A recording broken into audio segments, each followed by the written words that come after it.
नमस्कार मित्रांनो, संजय गांधी निराधार अनुदान योजना, श्रावणबाळ योजना व इतर सर्व निराधार अनुदान योजनेतील लाभार्थ्यांसाठी अतिशय आनंदाची बातमी आहे, खुश खबर आहे. मित्रांनो, निराधारांना मोठा दिलासा मिळालेला आहे. मित्रांनो, या ठिकाणी आपण बघू शकता मार्च महिन्याची पेन्शनबाबत मोठे अपडेट समोर आलेले आहे.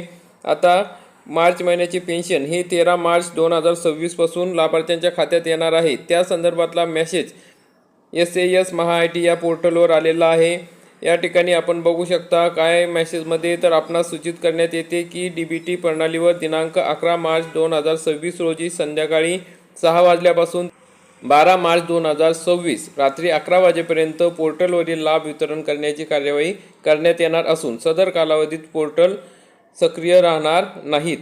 मग मित्रांनो, आता आपण बघू शकता 11 मार्च म्हणजे आज संध्याकाळी 6 वाजेपासून तर 12 मार्च म्हणजे उद्या रात्री 11 वाजेपर्यंत हे पोर्टल बंद राहणार आहे. तेव्हा या पोर्टलवर DBT प्रक्रिया केली जाणार आहे. म्हणजे सर्व लाभार्थ्यांच्या खात्यात DBTद्वारे पैसे वाटप करण्याची प्रोसेस होणार आहे आणि ही पूर्ण झाली की 13 मार्च 2026 पासून सर्व संजय गांधी निराधार अनुदान योजना, श्रावणबाळ योजना तसेच इतर सर्व योजनेतील लाभार्थ्यांना हे पैसे वाटप केले जाणार आहे. तर मित्रांनो, अशा पद्धतीने आता 13 मार्च 2026 पासून संजय गांधी निराधार अनुदान योजनेतील लाभार्थ्यांना मार्च महिन्याची पेन्शन मिळणार आहे. तर अशा प्रकारची महत्त्वाची अपडेट होती. जास्तीत जास्त निराधार बांधव, दिव्यांग बांधव यांच्यापर्यंत हा व्हिडिओ नक्की शेअर करा. व्हिडिओ आवडल्यास व्हिडिओला लाईक करा, चॅनलला सबस्क्राईब करा. धन्यवाद.